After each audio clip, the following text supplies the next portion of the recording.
My dear friends, the church invites us to celebrate the memory of Saint Bartholomew. And it's very interesting that he is one of those that have at least two names. So here in John's Gospel, we have Nathanael as his name, but in Matthew and the others, you hear the name Bartholomew. But it's the same person.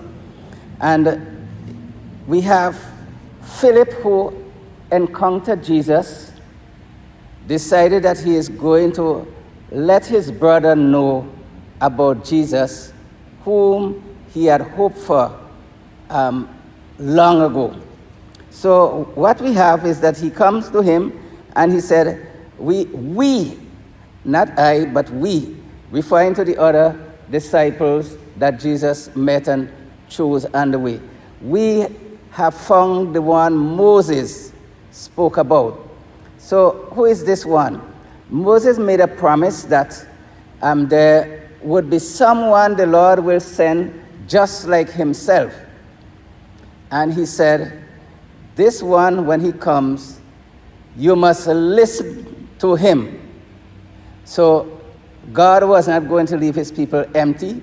Of course, he sends a number of prophets, but they were not the person. So he said, one like me. So Moses was one who brought salvation and freedom to the people of Israel. But now we have the one who is expected to come that Moses spoke about is one who is going to redeem not just Israel, but the whole of creation. So he said, the one Moses spoke about in the law, and then he substantiated not just with Moses, but using another clue. He said, the one the prophets spoke about.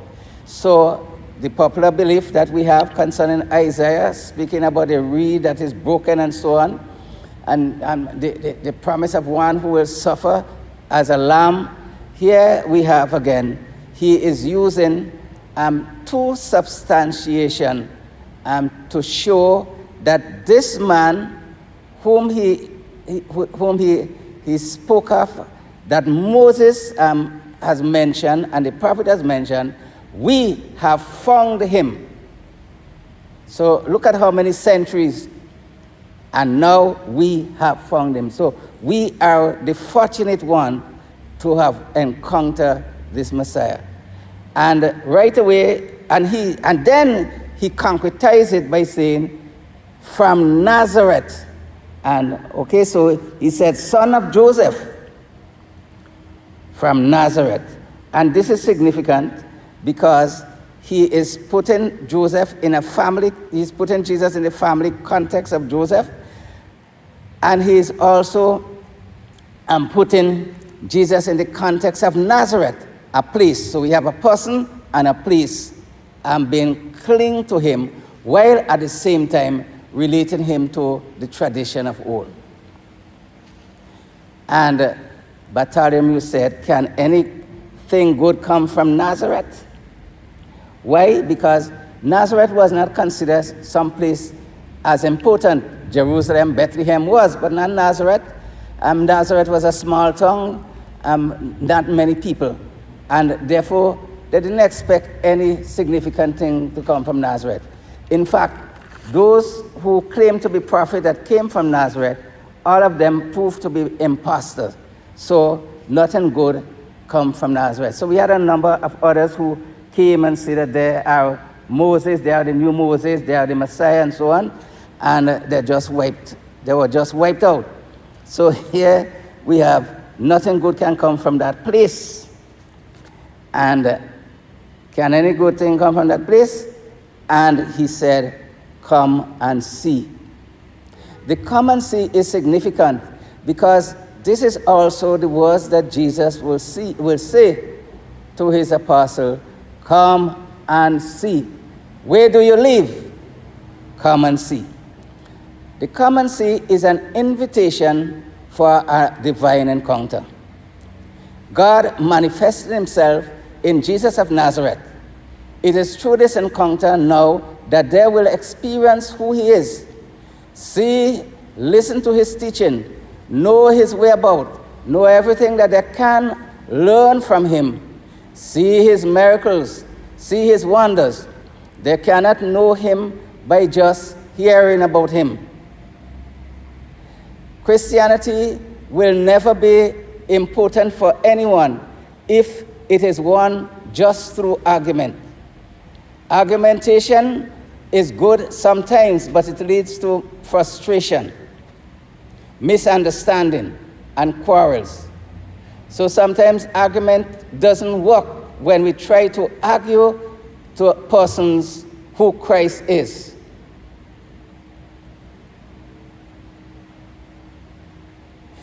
Telling them about him through your learning would not do either. They may learn something of what you say. But in order for you to bring Christ to persons, you must encounter him, experience him within you as an individual, but also within the context of believers. Someone told me about him. I am telling you about him, but not just telling, I am leading you so that you can experience him as Lord. What is amazing is that when Jesus saw him, and he said, there is an Israelite who is without deceit. And without a person who is deceitful, you know what that is. Very smart, very trickery, and therefore is not a person that you can be trusted.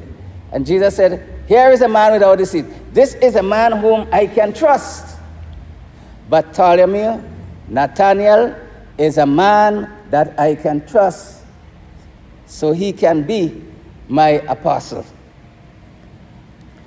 And then, how do you know me? He asked, Nathanael asked, and he said, before Philip called you, I saw you under the fig tree. In other words, how could this man have seen me?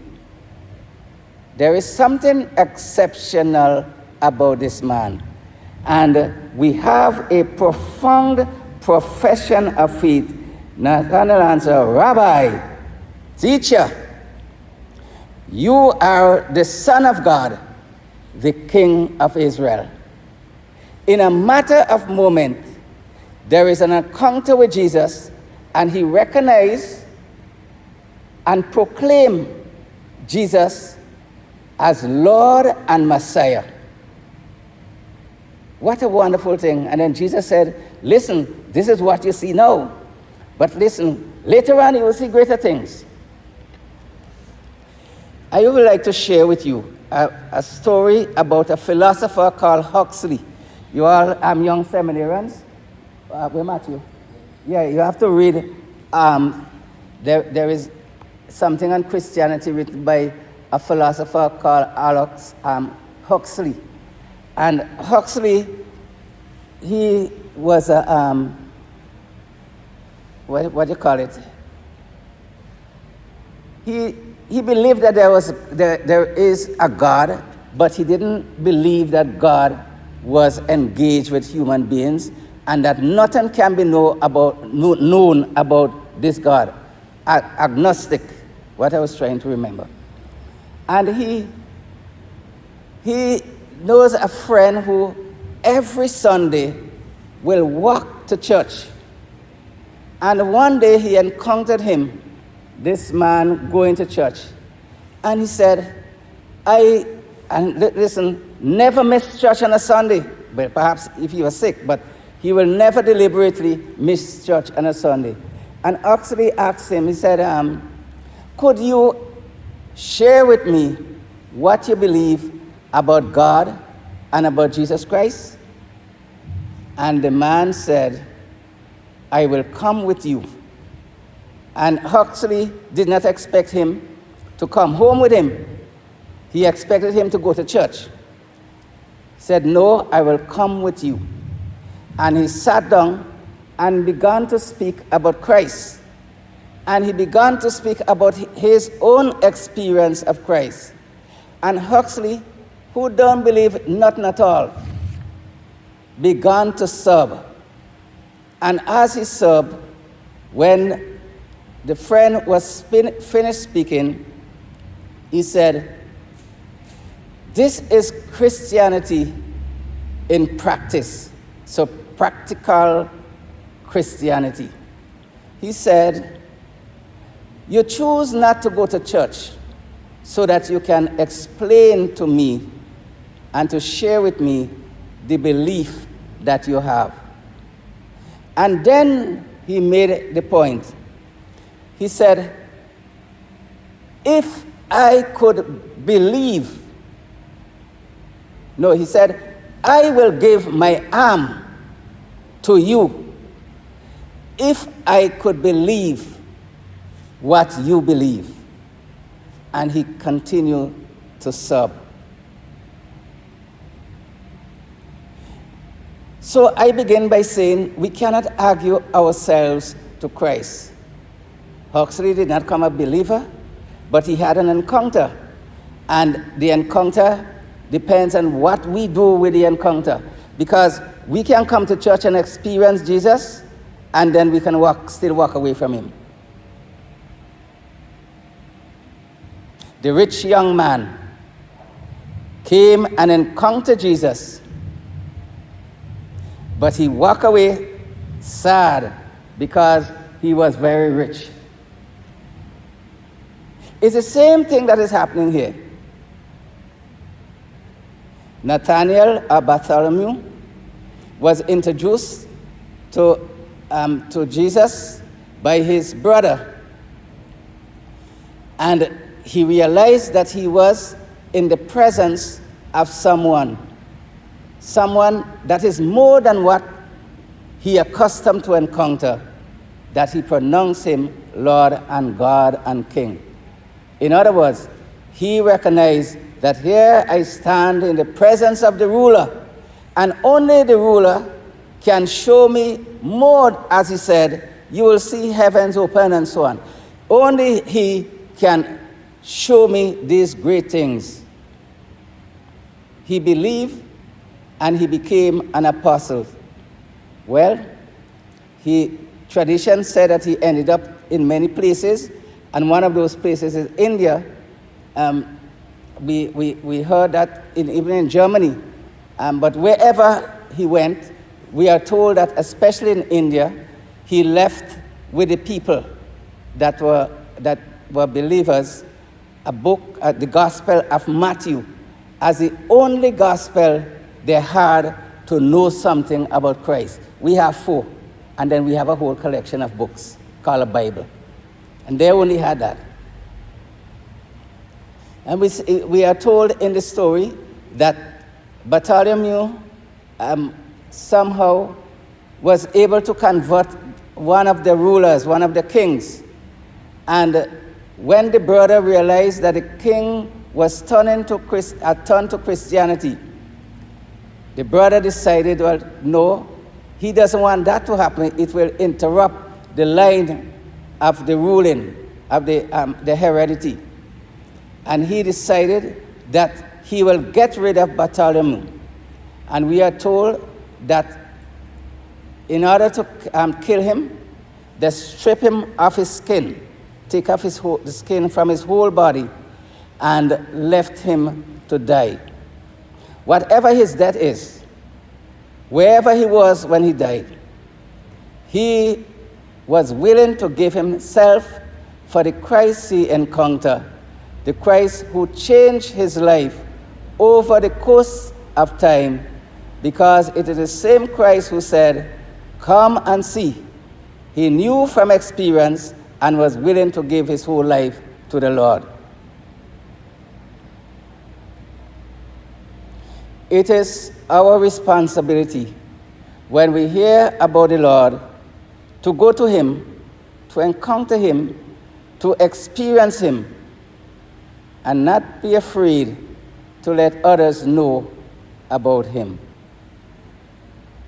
Even if it means suffering and death, we must not be afraid, to witness to the power of Jesus Christ, who is now proclaimed as Lord, as God, as Son of God, as Savior, as King, not only of Israel, but King of every human heart.